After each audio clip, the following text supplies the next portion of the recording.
Hello, this is Catherine Marie. You're listening to episode 9. What I wanted to talk about during this episode is just what's been going on lately. I hadn't been feeling that well for a while, and then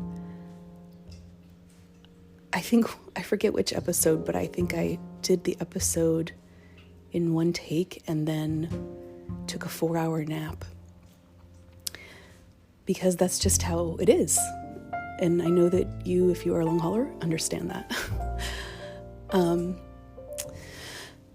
So I've been dealing with more brain fog lately and just also trying to wrap my head around like how my life has changed and how it will continue to change. And it doesn't seem to matter whether I'm ready for it to or not. It just kind of is happening. And I just feel like I'm too young to be throwing in the towel on a career, But I honestly don't know what else to do because I can't just do basic things anymore. Like I see a therapist to try to process all this stuff, and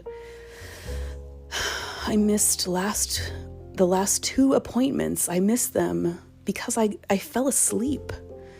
So, and I had an alarm set and everything. It's like I still don't quite understand what happened. If I don't know. I don't know if when I put on Do Not Disturb, it turned off the alarm, or if somehow I turned off the alarm inadvertently some other way. But it's just been really a rough day so far today. Just feeling, and then I was talking to somebody who's in like kind of an authority figure with something that I'm working on, and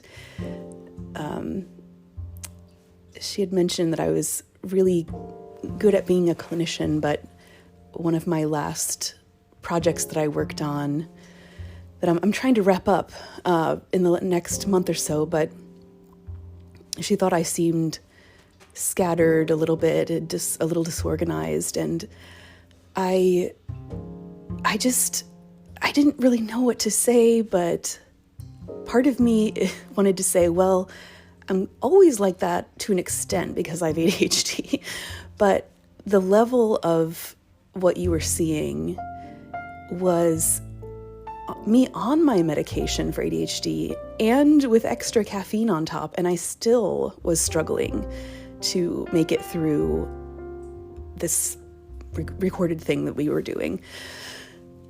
So I guess I just need to process this. And one of the doctors that I know from one of the long COVID clinics, she's a phenomenal person and physician, but she messaged me after I sent her the link for this podcast just to say, hey, look what I'm going to try to do.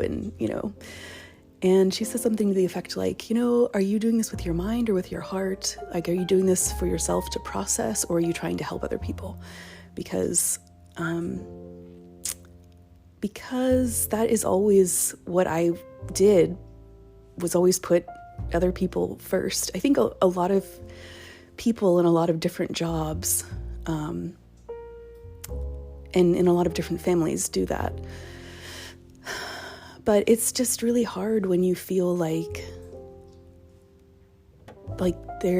you do that and somehow you feel like you're going to be okay, but all of a sudden you realize that you aren't going to be okay, or you weren't okay, or I don't know. I feel like it's not making any sense, but it was really hard today. It was really hard today to get that feedback from somebody that I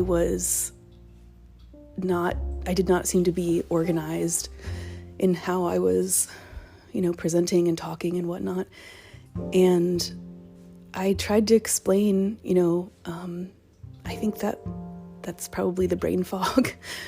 But I'm going to be done with this at the end of the next month or two, and I should be, and then I'm not going to do any more of it because I can't. Like, my brain's just not able to do what it used to do, and it makes me feel so sad, and it makes me feel so down, and it makes me feel so lost, and like my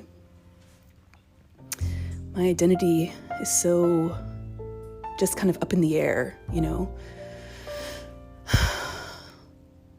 I was at the height of my career like just a few months ago, and now I'm looking at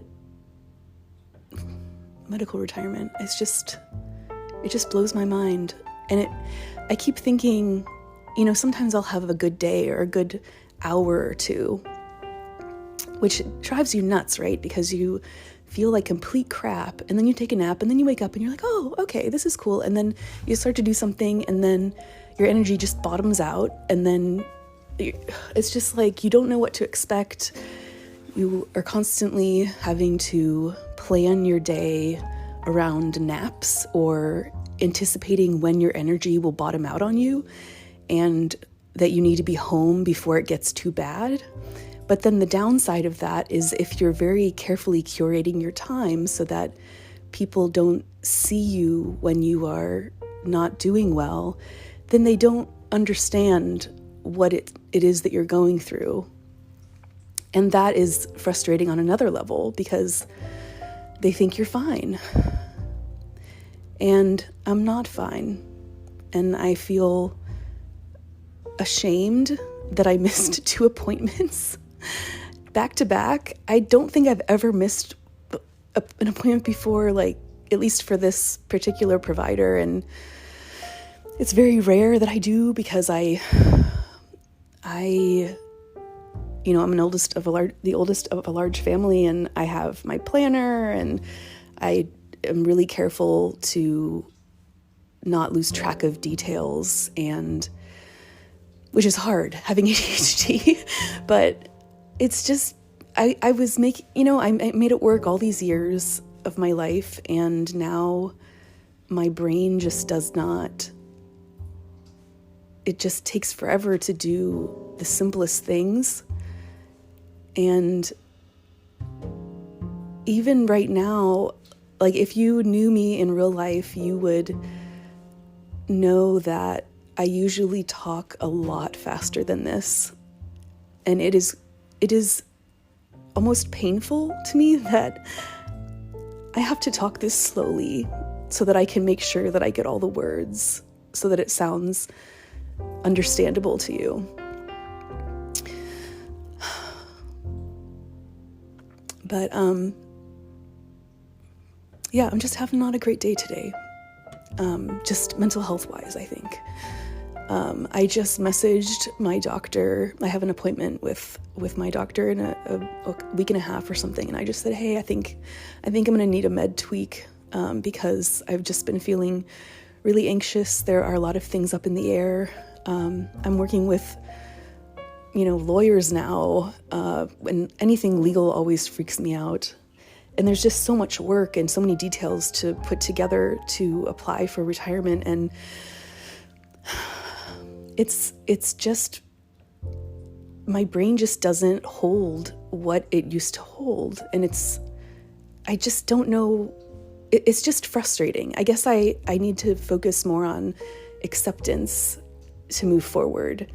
But it's really hard to not just really, really grieve what I used to be able to do. And I'm sure you feel that way too. But I guess this whole thing was processing for me, but it would be really good if it ended up helping someone else too. But I wasn't going to leave one like this because I didn't want it to be so raw. But there's a podcast that I found called Long COVID MD, and she is a physician, and it was cool because she was one of the only medical providers I think the only other medical provider I know with long COVID. And I was listening to her podcast one time when I was having a flare-up and I was in bed, and she was talking about feeling like this, and I was just crying right along with her, while I was in bed, and it was very helpful. It was helpful because I didn't feel so alone. But it's really a struggle, to I'm trying to do all the right things. I'm trying to observe myself omnipotently as much as possible and try to help myself, help my brain, help my body, take lots of naps. I'm trying to get help with different things in my life, pet care, child care, wash and fold, whatever.